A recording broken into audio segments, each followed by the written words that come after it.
mooy suivant donc ni kii suba ñu ngi leen doon wax ne rek Tounkara dafa daal di wuy ji li nga xam ne moo nekk ak convocation foofee ca cybercriminalité ginnaaw kàddu yi nga xam ne rek yëkkati woon na ko jëmale ko ci ne rek lii di projet de loi bi concerné l'homosexualité donc criminalisation de l'homosexualité ñëpp a xam ne lii di réew mi di Sénégal suñu éthique ak li nga xam ne moo nekk suñu déontologie maanaam li nga xam ne tey jii donc ci suñu culture la bokk wute nag lool li nga xam ne moo jëm ci wàllum borom ñaari tur yi ni mel ba daanaka ñëpp àndoon tënku ci benn kàddu mu nekk nañu criminaliser lii di loi wala criminalisation bu homosexualité ci loolee nag ni ki donc samedi moom mu daal di toog ci ab plateau télévisé Alfadma di xam leen ne rek bi les lois daal nañ ko yóbbu ci assemblée nationale ñu ne ko kañ la mu ne démb donc nañ considéré donc que ne émission bu ko defee samedi kon donc nañ jàpp ne ci li mu wax vendredi lañu yóbbu boobu les projets de loi ci assemblée nationale donc et le constat est général donc depuis que assemblée nationale bi mu reprendre li nga xam ne moo nekk les travaux gisuñu benn yoon donc bu ñu convoqué les députés pour une quelconque plénière bu jëm ci wàllum criminaliser homosexualité bi ni mel donc loolee daal moom mu daal di xamle ne yóbbu nañ ko assemblée waaye rejeté nañ ko ba daanaka sax neen Abdou Karim Gueye moo daal di bind li ni mel mu jur donc confusion bu bëri ci xelu sénégalais yi ba niki tey ñu daal di koy woo ca kanamu yoon waaye ñu daal di fàttali ni maître El Hadji Diouf encore une fois mu nekk l'avocat de Mamadou Sy Tounkara donc Abdou Karim Gueye sax ñoom ñëpp gisoon nañ leen fa nga xam ne moo nekk donc sur les lieux de la cybercriminalité donc ñuy topp bi les informations ba lépp luñ ci am rek lu gën a yees ñu daal di koy bokk ak yéen donc Alfadma tey jii ñu koy toppee peut-être liñ ko war a mën a toppee bokk ci li nga xam ne moo nekk fake news ñu koy wax diffusion de fausses nouvelles. waaw Tounkara comme à son habituel. Oui. Toujours opposant sur son plateau. yi nga xam ni moom lay teg ak ay invité am que li ñuy seetlu lu ci bëri mooy toujours day dal ci nga xam ni moom mooy régime bi mettre en place di def ay diffusion de fausses nouvelles mais également di wax loo xam ni amul ci lu bëri te li ñu gënoon jaaxal mooy bu doon invité sax du invité ñoo xam ni amaana am nañ yenn niveau yi pour xam ni kii li muy wax du dëgg pour se faire face mais day invité ñoo xam ni amaana du ñu am opportunité wu wala yenn doole yi pour mën a convaincre sénégalais yi. donc pour mën di ci li mu nekk nga xam ni diffusion de fausses nouvelles wala wax lu dul dëgg wala mettre la pression sur ce régime là. depuis buñ toogee ba léegi ci loolu la nekk ci ni ñuy doxalee réew mi sur la gestion de l'État. ci primature ci mbay mi ci développement local bi nga xam ni état bi mi ngi koy teg tout le temps dafay wane ni ñi fi nekk ay cuune lañu mënuñu dara et cetera pour être un vrai opposant donc tey loolu moo ko poussé sur cette lancée mu def li nga xam ni moom mooy diffusion de fausses nouvelles diffamation en vrai dire ci li nga xam ni moom mooy le cas de l'homosexualité bi nga xam ni depuis boobu ba léegi ñu ngi ciy xalaat woo ci tous les parties prenantes pour ñu toog xalaat ci nan la ñuy tëggee li nga xam ni moom mooy projet de loi di wax ni projet de loi aussi du da ngay ñëw rek parce que lii ànduma ci wala lii bëgg naa ko soppi rek da ngay ñëw du jour au lendemain rek dem à l'assemblée changer ko non da nga ciy waxtaan woo ci tous les parties prenantes ñu xool lan lañ koy dérouler yante lañ ciy def ak lan mooy tax ñu naan diw mi c'est un homosexuel et tout ci loolu noonu la député yi nekk ci loolu la partie prenant yi nekk donc Tounkara moom en retour mu toog à la télé ni kat ñi nga xam ni ñoom ñoo yor nguur gi plus particulièrement les députés du régime dañoo bloqué li nga xam ni moom mooy projet de loi portant sur la criminalisation de l'homosexualité donc loolu nga xam ni amul tey ñu woo ko ci yoon mu war a dem leeral tamit andi ay preuve am parce que émission bi si suma juumul samedi la te nee na gars yi dañoo lànkal li nga xam ni moom mooy projet de loi bi te bi mu koy wax dañ ko rejeté te loolu amul je pense que amul te ñun gisuñu ko gisuñu plénière bu ñu def ba ñu rejeté ko donc moom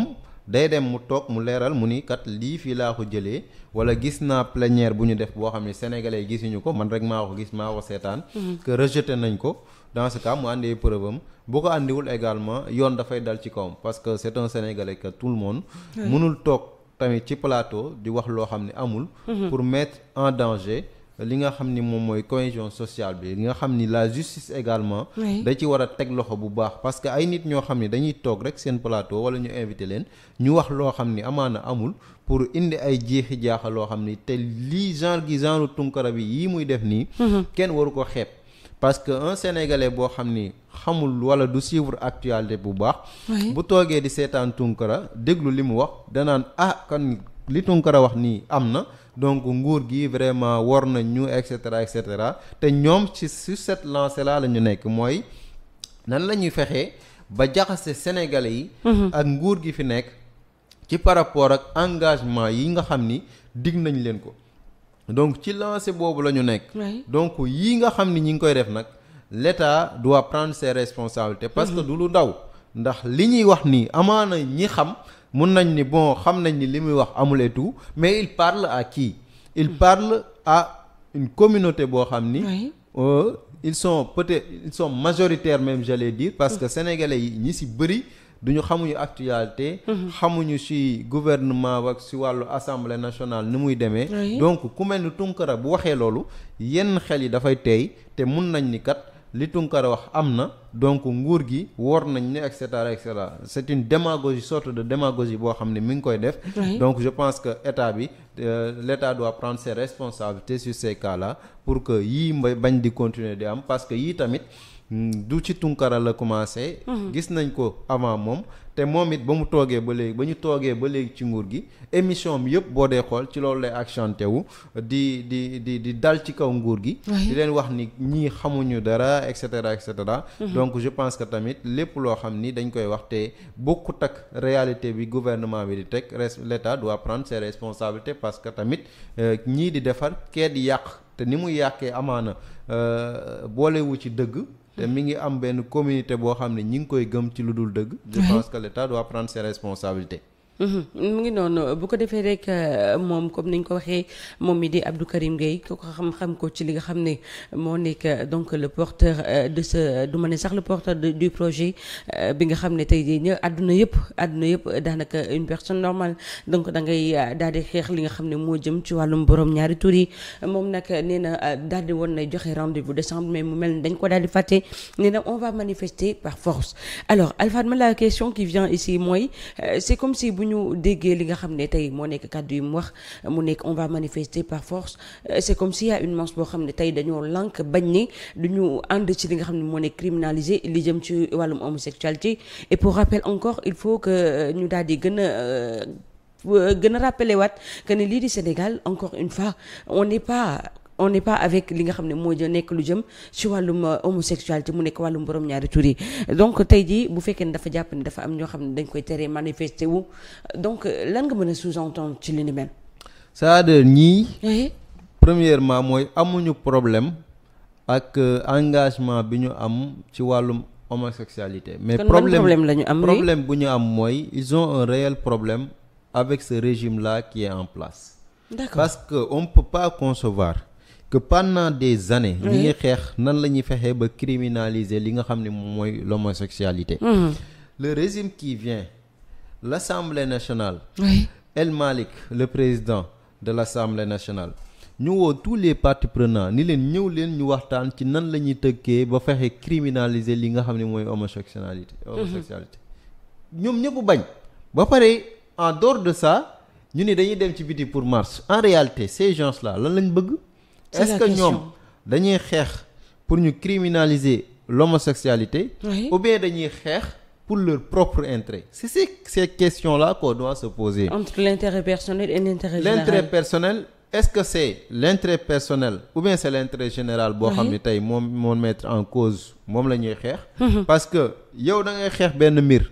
Pendant des années ñi ngi koy xeex. Mosoo gis benn état bu toog ni nañu toog ñu waxtaan xool nan lañ koy mettre en place teg projet de loi nit ñu voté ko à l'Assemblée nationale. ñu criminaliser wu musul am. C'est une première ñu ñëw toog. Malgré plusieurs défis sociaux yi nga xam ni fekk nañ ko fi malgré si finance bi malgré problème yi nga xam ni Sénégal am na ko réellement ci koom ñu ni kat ñëw leen ñu wax tous les parties prenantes nan la ñuy tëggee li nga xam ni mooy projet de loi bi ñu mën ko voter à l'Assemblée nationale yow fa ñuy tëggee projet de loi bi mais fa nga war a dem ni lii laa xalaat ni lii ak lii lañ koy def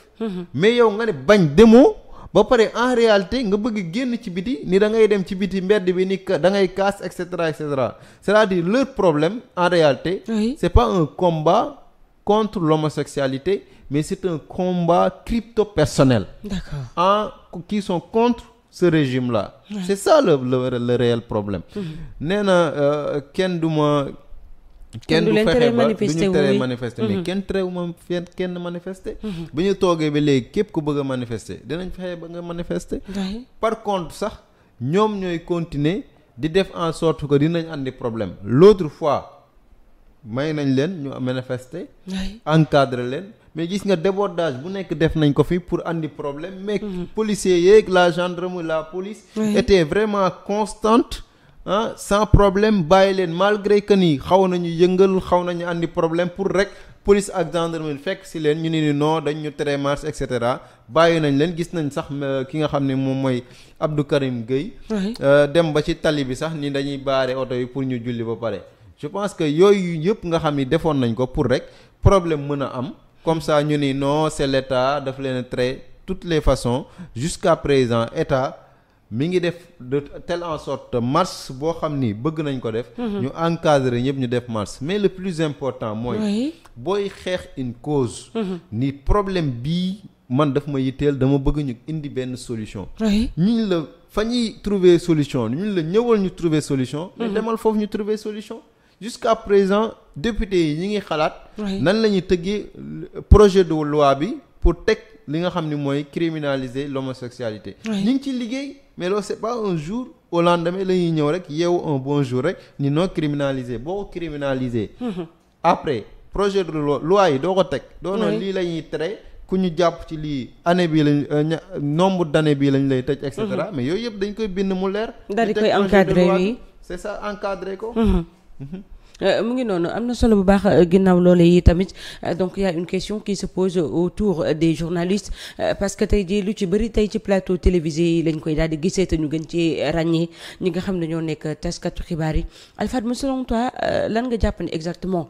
moo nekk di xew ci biir média bi du ma ne sax média bi yëpp mais tey jii sur certains plateaux des médias lan nga jàpp ne tey moo nekk le vrai problème parce que auparavant mosuñu woon a gis journalistes yi ci li nga xam ne moo nekk sur la scène politique actuellement en tout cas constat bi ñu ci def donc je me dis que ne c'est un peu différent ak li nga xam ne moo nekk li fi daal di jàll tey ji ay journalistes donc pratiquement ñoom la ñuy gis ñuy acharné wu contre un régime donc je me dis que ne tout le monde a le droit de s'opposer mais à quelle façon waaw je pense que tey warul bett kenn parce que boo dee xool xuusma ñàpp ñii yëpp nga gis ni ñuy jugo ko daanu genre Tunkara yeeg certains appelés journalistes mooy ñi nga xam ni dañoo jege woon nguur gi fi nekk te ñi nga xam ni dañoo jege woon nguur gi fi nekk ci yenn télé yi ñu leen defal jox leen pouvoir yoo xam ni bu ñu waree fay impôt amaana duñ ko fay jege état bi trop dem ba privilège yu ñu amoon nga xam ni c'est des privilèges yoo xam ni àndul ak li nga xam ni moom mooy règle du jeu yi nga xam ni teg nañ ko concernant li nga xam ni moom mooy presse bi bu ñu demee ba yooyu yëpp tey amatul yi nga xam ni daan nañ ko am ci nguur bi fi jóge woon amatuñ ko dans ce cas dañu am benn déception te damay wax ni état bu toog rek certaines presses je dis bien certaines presses sont là pour mettre la pression sur ce régime-là qui vient d'être installé pour que li ñuy bëgg ñu leen koy defal te ce régime-là bi ñu toogee ba léegi dañoo déjouer li nga xam ni mooy seen plan yépp mooy dañ ni doon yàgg ak gëmloo ni quatrième pouvoir c'est la presse Ousmane Sonko et parti Pastef dañoo ñëw wan sénégalais yi que ni le vrai pouvoir c'est le peuple sénégalais pouvoir bi sénégalais yi ñoo ko yor regardez ce qui se passe actuellement mais il y a une transition forte qui est en train d'être passée qui quitte la presse et qui qui part vers le numérique. tey boo dee xool sénégalais yi ñëpp pratiquement seen téléphone la ñuy seetaane. même émission bii ñuy teg boo dee xool ñi koy seetaan ñëpp seen portable lañ koy seetaane. tey boo dee xool télé yi balaa xibaar tey bu xibaar amee. balaa ñu koy yëg ci télé bi. téléphone yi lañ koy yëgee ba pare. wala nit ñi nga xam ni ñi ngi ci réseaux sociaux yi TikTok et cetera et cetera. bañ na ba yi nga xam ni moom mooy certains sponsors yi ñuy joxe léegi ci télé yi. dañ koy jox ñi nga xam ni ñooy sax influenceurs yi nga xam ni ñi ngi ci TikTok bi. parce que ils sont beaucoup plus proches à la population. c'est-à-dire il y a une transition qui est en train d'être faite boo xam ni dafay jugee ci li nga xam ni moom mooy télé yi di dem ci numérique moo tax. tey état bi ni dañuy fexe ba encadrer li nga xam ne mooy numérique c'est-à-dire ce pouvoir boobu noonu nga xam ni ñoom dañuy jàpp ni ba léegi ñoom ñoo ko yor ba tey ils peuvent mettre la pression sur l'état pour ñu ñëw mais faire la mainmise si yi nga xam ni moom la ñu bëgg loolu état ba léegi du ko def parce que tamit l'état doit être là pour rationaliser fexe ba encadrer ñëpp mais dans la légalité dans la légalité des choses li fi xewoon ci yàqu-yàqu tey gisoon nañ fi un ancien président bu woo des entrepreneurs ñi nga xam ne ñoo yoroon télé yi pour defal leen ay exonération et cetera et cetera donc yooyu yëpp nga xam ni c'était à leur faveur nga xam ne jaarul woon yoon tey buñ ko dindee ak privilège yi ñu amoon ci état yi fi nekkoon je pense que Tounkara était conseiller le régime de Macky Sall avait 45 conseils 45 et 40 ministres bu ñu toogee tey on a que 25 conseils sur 45 conseils je pense que loolu noonu nga xam ni dañ koy def te tey daf leen défavorable moo tax ñuy def seen cri de cœur seen mécontentement te nii lañ ko ci nekk nag boo meree ni ngay wanee sa mer ils sont tout simplement contre ce régime te bu ñu sañoon jafe-jafe ci Sénégal ci jafe-jafe ak guuto lay dëkk te yàlla nañ ci yàlla dimbali ak régime bi ñi ngi def seen kéntulaay kàttan état bi yàlla également dina leen teg loxo ba li ñu bëgg ci namm ci réew mi dina am incha allah. mu ngi noonu en tout cas on attend la suite de cette audition bi nga xam ne moom Tounkara daal ne wuyu ci convocation bi ni mel également ñu ngi xaar li jëm tamit ci li nga xam ne moo nekk la réaction de son avocat maître El Hadji Diouf donc la grande question que je me pose Alpha Fatma moo nekk ne maître El Hadji Diouf parmi les cas yi nga xam ne avec les opposants tout le temps moom lañ ci faral di gis donc très certainement ñuy xaar li nga xam ne moo nekk sa réaction par rapport à ce procès. waaw man moom maître El Hadji Diouf moom. li gars yi di wax li gars yi la waxuma man. li gars yi di wax c'est l'avocat du. en tout cas oui. doy na waar parce que tamit moom. ñi di def guuta ak def lu ñu warta def rek boo dee xool ñoom lay défendre boo xoolee le cas de Barthélémy Diaz. nga xam ni bañ ko doon tuumaal. ci crime bi nga xam ne defoon nañ ko ba ñu yóbbu ko chambre correctionnelle moom moo doon défendre famille yi ñi nga xam ne ñoom ñooy victimes yi pour ñu condamner ki nga xam ne moom mooy Barthélémy Diaz tey ñu condamner Barthélémy Diaz tey moom moo ñëw toog di défendre Barthélémy Diaz et être son avocat c'est-à-dire on ne sait pas c'est tellement contradictoire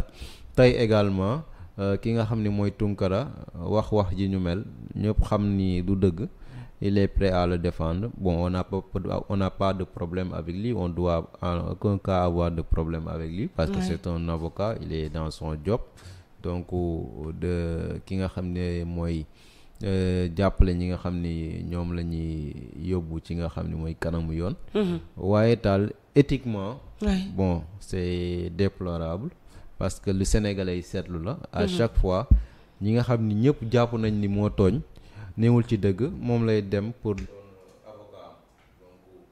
donc loolu muy doon loo xam ni sénégalais yi ñoom ñoo ko constaté en tout cas mi ngi noonu daal l'essentiel mooy ñi woo état mu def li mu war a def dans ce cas la justice je veux dire la justice mu def li mu war a def parce que lii tamit warul continuer di propager wu surtout le cas de Tounkara à chaque fois day toog di wax loo xam ni amul. D'accord donc on poursuit avec le point suivant mu nekk li nga xam ne moo nekk Boucar Diouf donc ñu daal di koy placer sous mandat de dépôt ni ki démb donc